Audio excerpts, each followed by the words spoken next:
Alright, so now we know the design requirements of the motor controller. But what we need to know now is how does a DC motor controller actually work? Well, let's start at the basics here. So let's say we have a motor.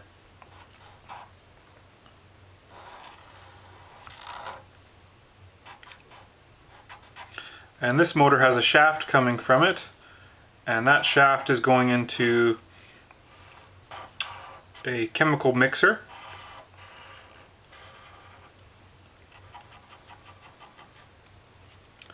And this guy over here named Joe, he's the guy watching over the operation of the mixer. And we have another guy over here named Bob, and he's in the control center. And we have a battery pack here.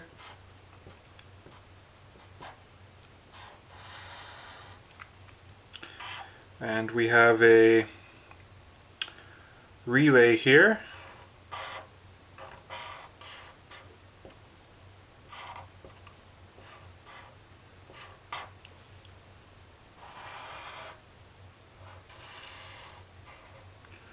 Alright, and of course we have the coil side of the relay. Alright, so what Bob can do here is he can turn the relay on, and of course the motor's going to run at full speed.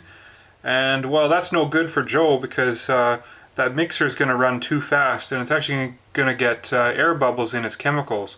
So he yells at Bob, he says, "Hey Bob, I need this mixer to run slower because I'm getting air in my chemicals here, and that's no good." So Bob says, okay. He comes over here and he switches this relay on and off in such a way that he gets the motor to run slower. And Joe's initially pretty happy with this, but pretty soon he realizes some pretty major pitfalls of this. Is that every time Bob switches this relay on and off, the motor tends to change speed a little bit.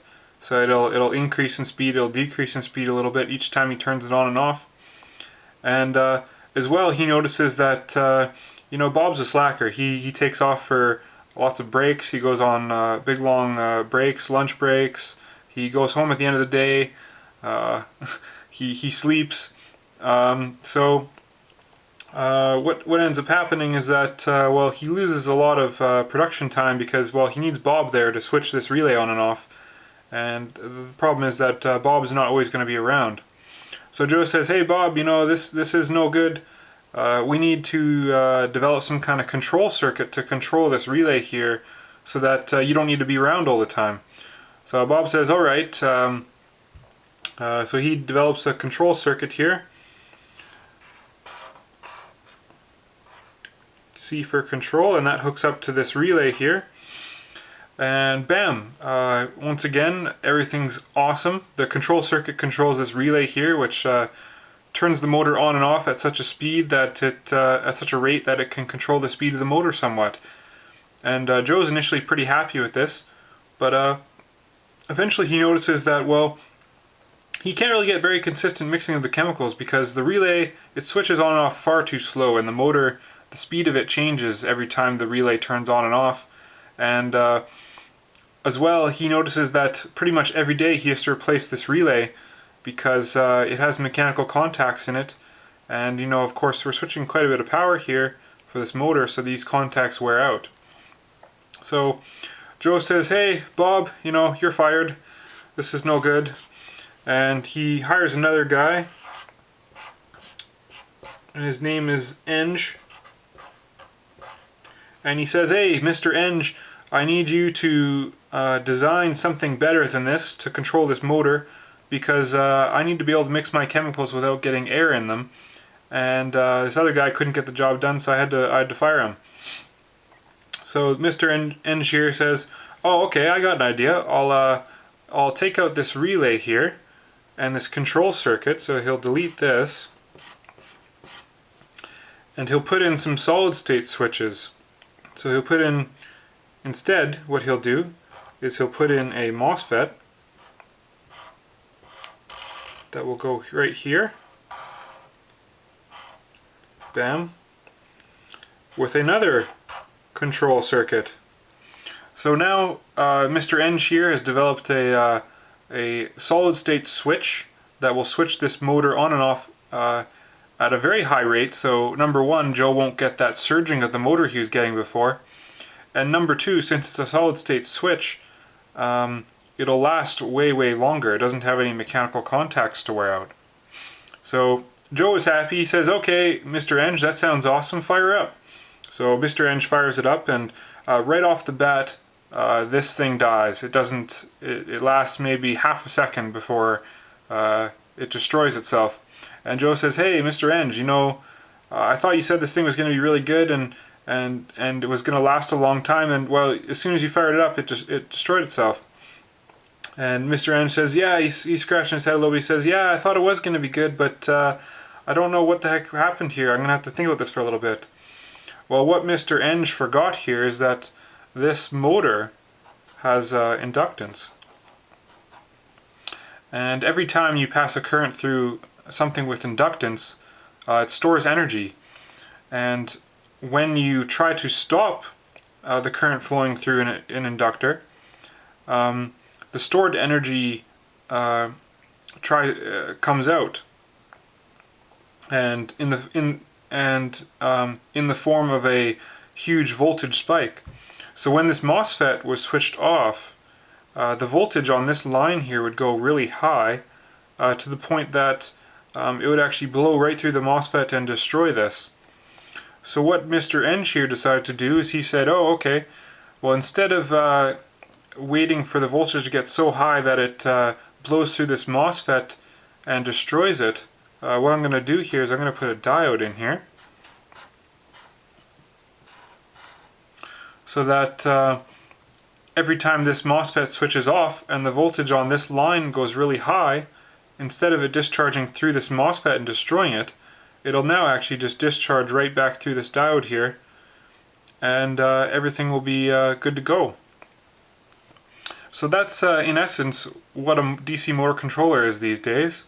It's a solid state switch here, controlled by some control circuitry, with a what is called a flyback diode here to control the voltage spikes coming from the motor due to the inductance of the motor. So that's a DC motor controller. And so now Joe here is happy because he's not replacing this MOSFET every day. In fact, he pretty well never has to replace it. And he's also noticed that since this switch is solid state and can switch really fast, that he notices that the motor runs at a very constant speed all the time, and it's really nice, and he can mix up his chemicals really well without getting any air in them. And of course Mr. Eng is happy because he designed something that works, and he can walk away knowing that he did a good job. Alright, so this is what we're going to have here. We're going to have a microcontroller that reads in a throttle from us, and it's going to actuate this MOSFET down here to control how much power the motor is getting. And instead of a diode here across the motor windings, we're actually going to have another MOSFET. And the reason why we're going to do that is because it's going to consume less power. The MOSFET is going to have a lower voltage drop, so it's going to dissipate less power than a diode would. The only problem with the MOSFET, of course, is that the MOSFET needs to be turned on and off now. The diode kind of does whatever we want to do here automatically. It just turns on when the voltage, the forward voltage gets high enough. But with the MOSFET, no, it doesn't do that on its own. You're going to have some kind of control here in order to turn this MOSFET on and off. And luckily, with today's modern integrated circuits, there's quite a few synchronous controllers out there. This is called synchronous rectification, that actually will detect the voltage across this MOSFET here. So it'll actually measure the voltage across the MOSFET there, and it will turn the MOSFET on and off accordingly to basically turn this MOSFET here into a diode in a way. It'll turn the MOSFET on and off at the perfect time to lower the conduction losses of the MOSFET. So that'll be a standalone system up there. We're not going to require any active control from the microcontroller unit for this part of the circuit. That synchronous controller will do all the work for us. But we are going to need active control of this MOSFET here from the microcontroller unit. Now another thing we're going to need in this circuit is we're going to need some way to measure current. So we're going to need a current sensor down here, and this will be this is going to come back to our microcontroller unit, of course, and this is going to be battery current, of course, because it's in the battery loop, right? Now there's also a phenomenon here because of the inductance of the motor, because it stores energy. We're also going to have another, you can see the secondary loop here.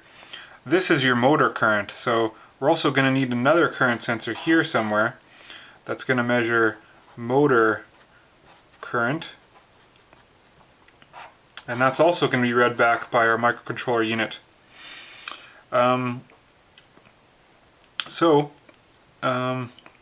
the reason why the motor current's important is because, of course, we don't want to overheat our motor, and the battery current is important because, of course, we don't want to discharge our batteries too fast and ruin them.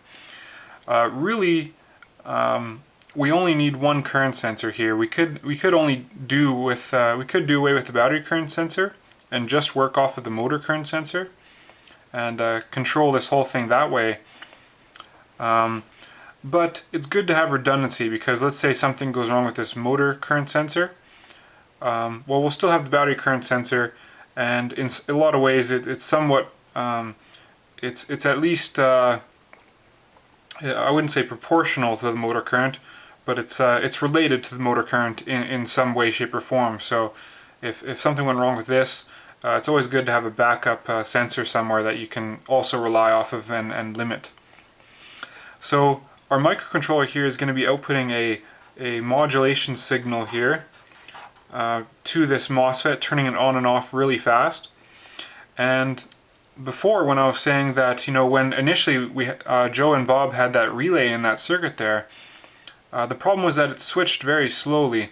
So the motor would actually speed up and slow down each time it was switched on and off. And well, the motor has two things here. It has a mechanical time constant. So let's say like you turn all power off to the motor. How long does it take to actually spin down? That's related to the mechanical time constant of the motor. But the motor also has an electrical time constant, and that's related to this inductance here in the motor. The bigger the inductance the motor has here, the bigger the electrical time constant. So the bigger the inductance is in here, the slower I can switch this circuit here without the current going through the motor changing rapidly. So once again, conversely, the smaller this inductance is, the faster the circuit needs to switch in order to get a constant current flowing through this motor here.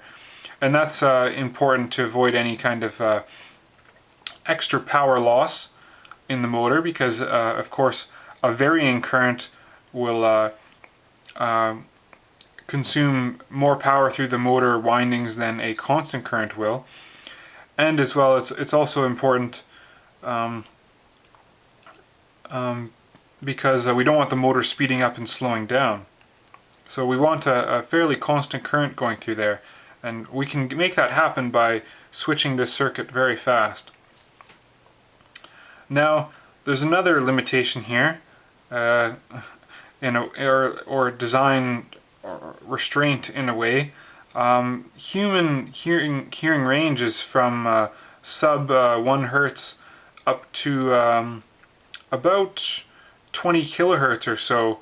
So if we're switching in between, you know, 0.1 hertz and 20 kilohertz or so, humans might be able to hear this switching noise from the motor, and so that's going to be really irritating. So what we're going to want to do is we want to get the switching speed out of that region there. Well, obviously we're not going to be switching down at this low end here, because that's far too slow for the motor. The motor is going to be speeding up and slowing down if we switch that slow. But of course, the faster we switch, the more power we're going to use due to switching losses, and I'll talk about that in a sec. Actually, let's talk about that now. So, switching losses. So, MOSFETs have switching losses in that a MOSFET isn't just either on or off like a simple mechanical relay is. There's a intermediate state where it's neither fully on or neither fully off, and that's when the MOSFET will dissipate a lot of power. You can simultaneously have a high voltage across this MOSFET at the same time as having a high current flowing through it, and that uses a lot of power. And of course your MOSFET will get hot and it will require heat sinking, etc., etc. So what we need to do here is we need to get this MOSFET to switch at a speed that is not heard by humans, and gets the motor to run at a constant speed and gets a constant current flowing through the motor. But we also need it to switch very fast. So every time it switches, let's say we're switching it at 20 kilohertz, every time it switches, either on to off or off to on, we need that transition to happen as quickly as possible, so that it spends the least amount of time possible in that intermediate state where it's dissipating a lot of power. So we need this circuit here that's driving this MOSFET, we need it to be very powerful, and we need it to be able to discharge and charge up this gate on this MOSFET here very quickly, in order to get it out of that transient, in order to get it out of the intermediate state as quickly as possible. And of course this becomes more and more critical the faster we switch the MOSFET, because it's going to have more on-off, on-off, off-on transitions, right? The faster you're switching it on and off, the more transitions you're going to have, so that switching loss becomes more critical the faster you're switching. So that's the preliminary discussion here on this, what we need, how a DC motor controller works. This is how mine is going to work here. It's going to have, like I said, a primary N-channel MOSFET here and a synchronous rectification N-channel MOSFET here, controlled by a synchronous controller, synchronous rectification controller. And the primary MOSFET here is going to be controlled by a microcontroller unit. We're going to have two current sensors here, one monitoring motor current, one monitoring battery current, and we're going to use those as parameters to control this pulse width modulation signal here. Our switching frequency, it's probably going to be somewhere around 20 kilohertz, so it's just outside of the human audible range. But we're going to keep that this switching rate here as low as possible to keep the switching losses in the MOSFET as low as possible. We're also going to design our gate drive circuitry here, driving the MOSFET, to be as powerful as possible to switch this MOSFET as on and off as quickly as possible, to avoid that intermediate state of the MOSFET where it's neither on or off. We're also going to be reading in our throttle signal. And one thing I didn't mention is that because both of these MOSFETs here are going to be dissipating a lot of power, they're going to get hot.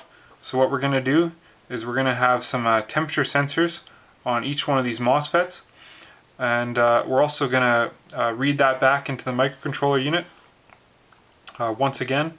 And so in case one of these sets of MOSFETs here gets too hot, we can reduce the amount of current flowing through the circuit here to let them cool off. So that's the preliminary discussion here on this circuit. The next video is going to be more in detail of the actual schematic and components I'm going to be using. So until next time, I'll see ya. So another thing I forgot to mention here is that another problem with this circuit is that these wires coming in from the battery here, they're not ideal wires, of course. They have inductance. So every time we switch this MOSFET off here, we're interrupting the battery current. And just like the motor, when we interrupt that current flowing through that inductance there, we're going to have a voltage spike here. Because of course, once again, the magnetic field around this inductor here is going to collapse, and that energy is going to try to go somewhere. So that's going to result in a huge voltage spike here. And if we're not careful, that voltage spike can be big enough to destroy our MOSFETs. So the best way to deal with this on the battery side here is to just put a massive capacitor in here. And this is what all of these DC motor controller manufacturers do, is they just put a massive capacitor in here. And that is of course why you need your pre-charge circuit, is because if you don't have a pre-charge circuit, then you're basically connecting your battery pack up across a huge empty capacitor, and you have huge currents that inrush through there. So yeah, we'll also add this to the design here. We'll have a huge capacitor across the battery, right inside the motor controller, and that'll limit these huge voltage spikes, because that'll absorb, this huge capacitor here will absorb the energy from this inductor here.